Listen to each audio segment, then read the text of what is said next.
Good day everyone, Trainer Maxim with you. Thank you very much for joining me for this episode. Today we're going to talk about how to start with gymnastics-like training as an adult and how to program it.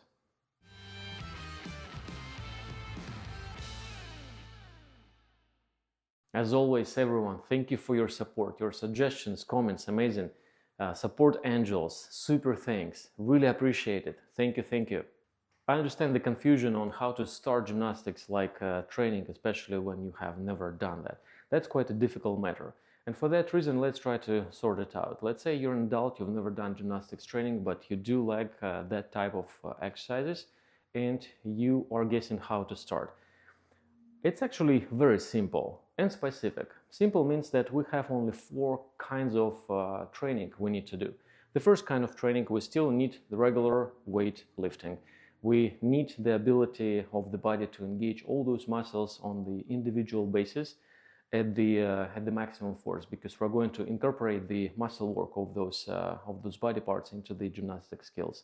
So we do want to use some weights like bench press and exercises with weights, some bench press, deadlifts, squats, regular machines in the gym to condition our muscles, to make sure that the brain has a very good connection to your biceps, triceps, core, legs, etc., so that we can, after, incorporate the work of that muscle into that or another gymnastic-specific training.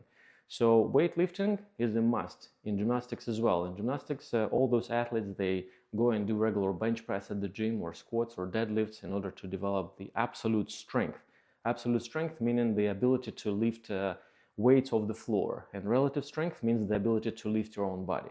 So we still need to develop the absolute strength. For that reason, we have the first type of training, training with the weights, weight training. The second type of training we really need in gymnastics is the flexibility training. I talked about this in my other podcast. So as for the flexibility training, we need to have one very good session per week with the flexibility drills.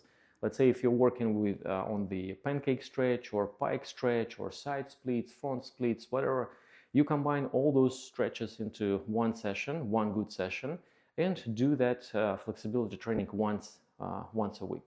That would be a nice start. We don't want to do the flexibility training often, because at this point it will be counterproductive. The less flexible you are, the less stretching you actually need. I mentioned about this in my other podcast on how the flexibility works in our body. Check it out. So flexibility training is a must, combined with the weightlifting. The third type of training we have is the gymnastics conditioning. Gymnastic conditioning is all about conditioning your core, hip compression, those gymnastic-specific movements. It's typically compound exercises which are comprised of many parts. First, let's say you do the hollow body hold, and after from that hold you go into the L sit and touch the floor or something like this. So when we teach the body how to combine all the work of individual muscles into one complex movement, kind of like playing piano, we use the keys to create the melody. So that would be gymnastic-specific conditioning. Again, very important in gymnastics. We need to develop stamina and the ability of the brain to control the individual engagement of muscles in order to create those complex movements under very kind of severe circumstances, when you push those drills to 15, 20, 25 reps and still stay in control of your movements, in control of the precision of your movements. You can really know what the body does. Your body awareness is great, and etc. and so on and so on. So gymnastic-specific training. And the fourth type of training we have is the gymnastic skills-specific training. Gymnastic skills-specific training means that you sit down and think about skills you want to get first. And of course, you don't want to start with the most complex skills like iron cross or Maltese or anything of the kind. You go after the very basic, simple skills like L-sit, V-sits, maybe tucked planche, based on which you can build other skills, because skill training is like growing a tree. First, you plant a very small tree with little branches. After you got a couple of skills, you can build on those skills. You can build on L-sit to V-sit, from V-sit to straddle L-sit, from straddle to handstands, press to handstands, and you go and you get more skills based on the previous skills you learned. So the skill training is like a tree. You'll branch in your skills based on the previous skills, but we cannot start with very difficult skills at the beginning. Of course, we need to be strategically smart. So the gymnastic skills training, that training would require you, of course, some flexibility, some absolute strength from your muscles, and gymnastic conditioning, the ability to control the body under very strenuous circumstances when you do very strenuous exercises. Those drills are typically done in the gymnastics-specific skills. So four kind of trainings. We have the absolute training, mobility flexibility training, we have gymnastics conditioning training, and we have gymnastics skill specific training. Now, I suggest that each of those trainings you can not be done maybe once a week, 1 hour each. So you allocate 1 hour, maybe 1 hour and a half for each training, and you go and do the drills. But before you do that, you really need to sit down and think on what skills you want to get. Choose 2-3 skills, let's say L-sits, V-sits. After, you need to analyze your own body, because we are no longer kids. We have our own idiosyncrasies with our bodies. Some spine is going to the left, some spine is tilting to the right. Some of you guys have clicking hip on the left or right. Some of you might suffer with the shoulders and flexibility on one side or that side. So first we need to determine what weaknesses we have in our body, because we're adults, we have been on this earth for quite a while, and we developed quite a few interesting habits of moving due to our lifetime experience or previous injuries or sport injuries or whatever. So we are all different. As opposed to kids. Kids are quite young, 5, 7, 10, even 15, even 20 years old. Those creatures, they haven't been on earth long enough to develop all those nasty conditions. They didn't have jobs, they didn't have mundane routine of everyday activities. So they're pretty much fresh in terms of the structure of their skeletons and muscles. And for that reason, their training can be quite universal across different countries. So you go to Russia and they condition kids in the same way they condition kids in Japan and the States. But with adults, we cannot do this because we're now all different. My spine is strict this way, your shoulder is strict this way. So if I try to give you guys all the same exercises without considering your circumstances, it might not work well for you. So for that reason, you need to sit down and define for yourself what skills I need and what limitations for that skills I have in my body, whether it's inflexible shoulder or misaligned spine or clicking hip or whatever.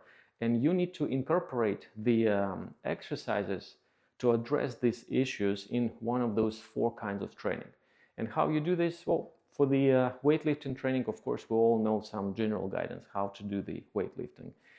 You're quite smart, you can figure it out. For flexibility training, you can do that pretty much easily as well without taking into consideration your body's condition, pretty much, especially at the very beginning.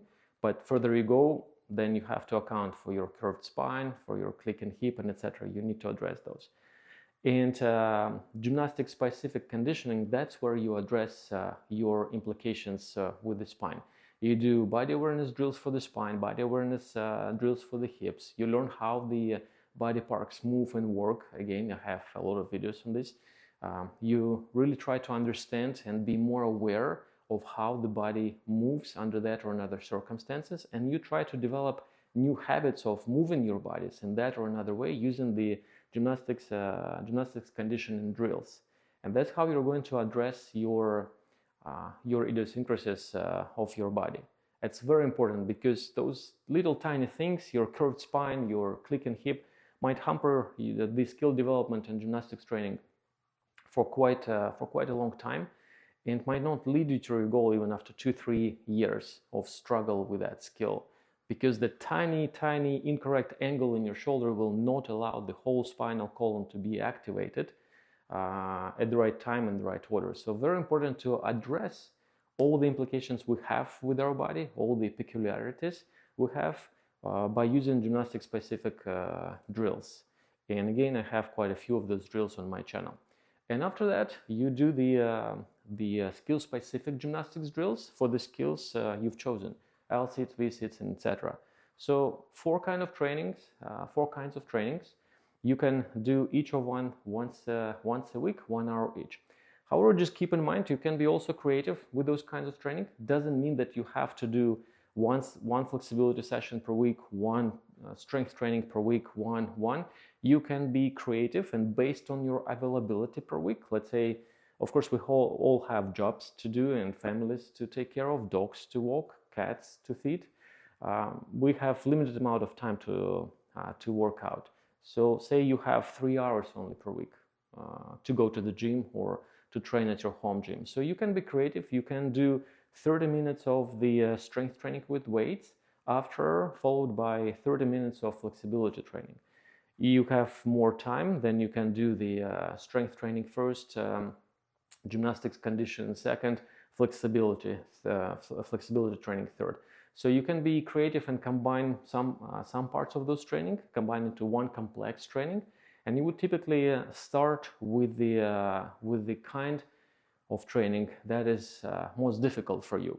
If gymnastic conditioning doesn't come easy at this time, then you put it first. You warm up, you do some cardiovascular activity to warm up your joints and muscles, and you do gymnastics conditioning first. After gymnastic conditioning, you go and do some weightlifting. After weightlifting, you go and do some stretching. Same with the skill-specific training. You can go to the gym and start with the gymnastic skill-specific training, do a couple of exercises. After, polish it up with gymnastic conditioning training. After, maybe for 15-20 minutes, you can lift some weights for the muscles that might be needed to address your body's needs, like curved spine or clicking shoulders. Maybe the muscles on the left need to be reinforced, so you do some unilateral dumbbell raises and etc. And after, you can finish up with the flexibility training. Well, it's quite a long workout. If you combine all four kinds in one training, it might take you up to 3 hours to do. But again, it all depends how much time per week you have to train, because we are no longer kids. We don't have the time. We need to be strategic. Also, keep in mind that you don't have to be limited by 1 week time frame. No one has ever postulated that it's imperative. It's absolutely a must thing to do to operate based on 7-day week.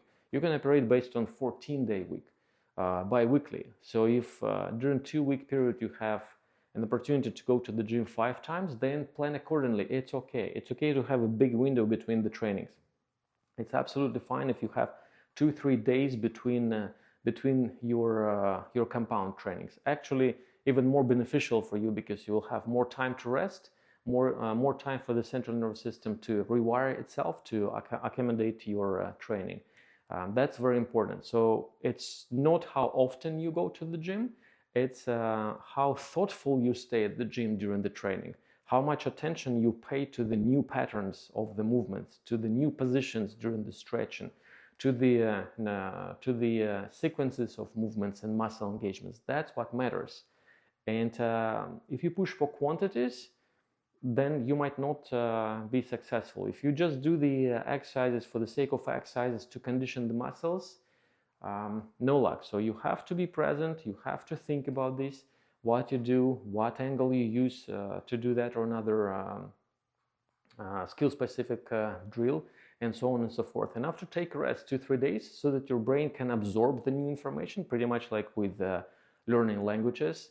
You need to rest a little bit, allow the brain to have some time to restructure itself, make new connections inside the brain based on what you've done. And after, fresh, you go to the gym and do that again.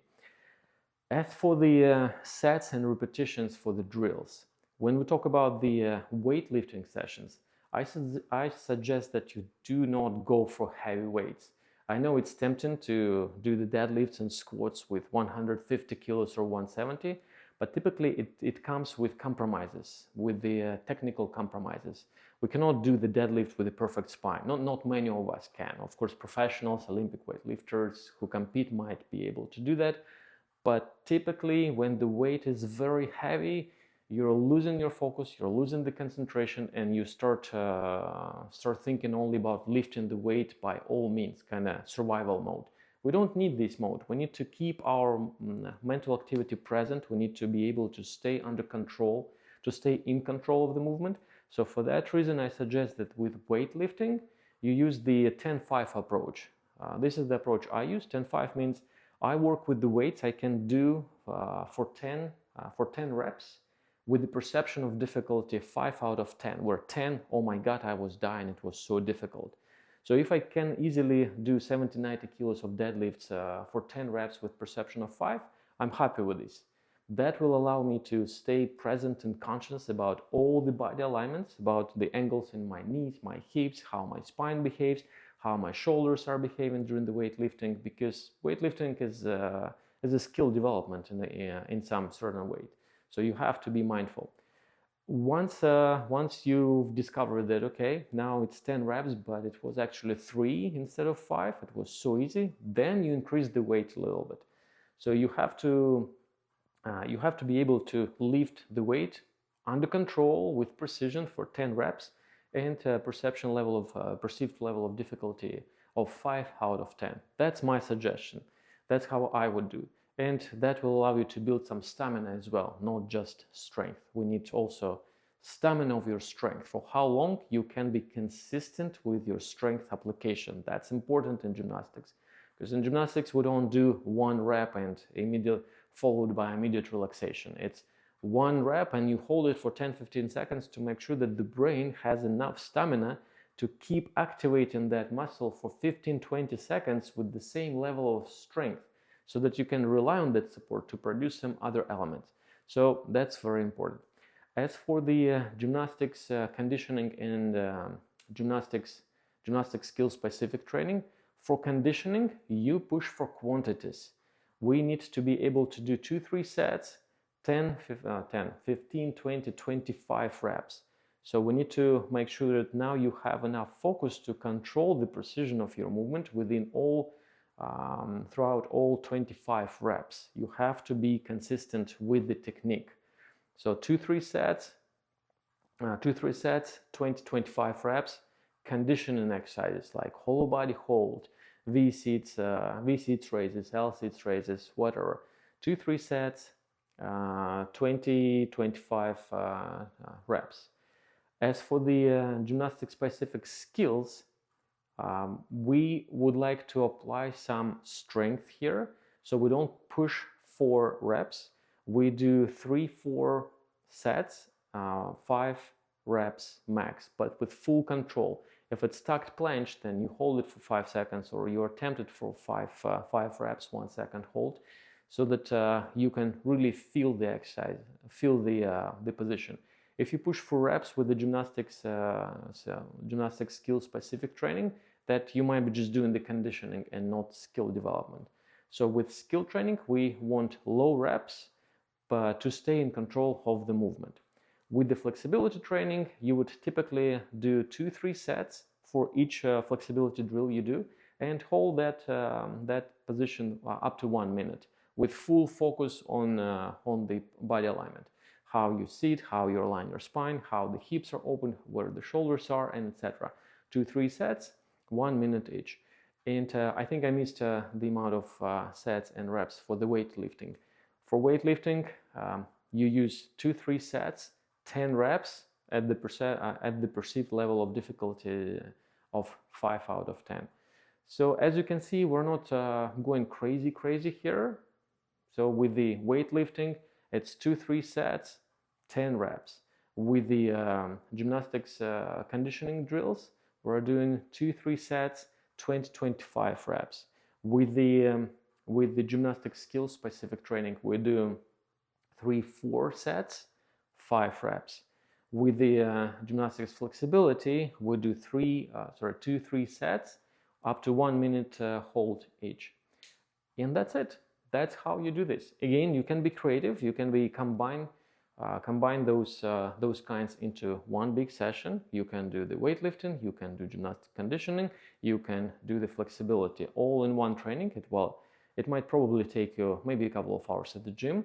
And if you have only 2, 3, 4 maybe hours per week to go there, then you might have 2 sessions per week. You can have 3 sessions every 3 weeks. It's okay. We're not in a hurry. Keep in mind that we're no longer competitive athletes. We just want to be 1% better than we were yesterday. That's our goal. That's your goal. You're not competing. You're not trying to be like Maxim. Why would you limit yourself with my abilities? Your potential might be much greater than mine. I'm sure it's greater. So why would you be looking at me or anybody else to this matter and say, hey, I want to be like him? Whenever you want to be like somebody else, you're losing yourself. So just keep it in mind. It's a piece of motivational advice. Don't look at other people. Be 1% better than you were yesterday, and plan your training accordingly based on those 4 kinds. And that's how you do your programming. It's all specific to individuals, as you can see. There is no one training fits everyone. For that matter, gymnastics is a very mysterious sport, because really we all know how to do weightlifting. Arnold Schwarzenegger did a great job writing all those books, and Mike Mentzner and other people. It's fantastic. It's do squats, do deadlifts, do that, and pretty much everyone can do this. But with gymnastics training, every coach has his own approach. Every coach has his own method, and so on and so forth. And also, the coach's approaches oftentimes depend on the kids or athletes they work with, because they're all individuals, they're all the same, with different spines, different shoulders, different hips. It all needs to be taken into account. And that's why when I see adults come into a gymnastics school for kids and they give them the same exercises as they train kids with, that's not going to work for many people. Because again, kids have different body types. First of all, they're smaller. They're just like 50% of your height. The dynamic of their body movements is different. The mechanics is completely different. They don't have misaligned spines, maybe, and maybe they do, but at this stage, they're kids. They're still quite pliable and healing well, and etc. They don't have bad habits, so that's why you can train them in a universal way, kinda. But with adults and young adults doing competitive gymnastics, it's all individual, and that's why gymnastics training is very mysterious. How would you train so many drills? And the reason why there are so many drills in gymnastics is because I often create my own drills based on my students' needs. I see that it needs to be addressed that way. I know how the body parts move. I know how the muscles interact with one another. I know what's missing in my student's body. And based on that, I cook up my own drill and say, you would benefit from this, try this, put your mind into that activity. And here we go. We have a new drill, because so many options out there. That's why gymnastics is a very mysterious training. But no worries, you can be creative. You can experiment with your training. There are no gold standards here, how to do what exercises to do. Those exercises must lead you to your goals, must lead you to the state where you discovered that, okay, I'm actually today 1% better than I was yesterday. Then it's absolutely good exercise for you. If it's not happening, if the exercise hurts you, then you don't go there, even despite the fact that Maxim is saying that it's good for you, but it's not working for you, then something is missing. Something is not considered. Maybe your body alignment is not considered. Maybe your hip flexibility is not considered. Maybe something is missing if that exercise for you is not working well. Nothing wrong with you. It doesn't mean that you're weak or something happening in your body. Don't blame yourself just because others are successful with that exercise. No, others are successful because only successful people keep posting on Instagram their videos with success. And people who hurt themselves with those exercises would never post the video on Instagram saying, hey, look how I sucked with that exercise. That's not the case, right? And trust me, on each successful exercise, there are 10 unsuccessful attempts of that exercise out there, though they just don't post it on Instagram and YouTube videos. So take your programming under control, be creative, don't be afraid of experimenting with that or another exercise, And if you have any questions, just reach out. I can suggest how to start. It's okay, but again, just keep in mind 4 types of training. We need weightlifting, we need flexibility training, we need gymnastics conditioning, those compound exercises, and we need gymnastics skill specific training. 4, you know how many reps, how many sets to do there. You know that you can do either individual approach, each kind of training a week, or you can combine those trainings into compound trainings and do them twice a week, or 3 times every 2 weeks, or every 4 weeks. We're not competing, we have no competitions coming. So take your time, be just 1% better than you were yesterday. Experiment with the drills, substitute the drills, be creative. There is no specific rule saying that L-sit must be done only after the hollow body or hollow body after the L-sit. You have to be creative with this. You have to be proactive in a way. Just try to apply your knowledge of your own body in order to decide which exercises to do. That's important because it always takes 2 to tango. Just the coach would not do. It needs to be a coach working with cooperation, working in cooperation with a student or you. Okay, guys, I think, and girls, I think you got the idea. So keep it in mind, take care of yourselves, and let me know what you think about this. Trainer Maxim with you. Thank you. I'll see you in my next video. Bye bye.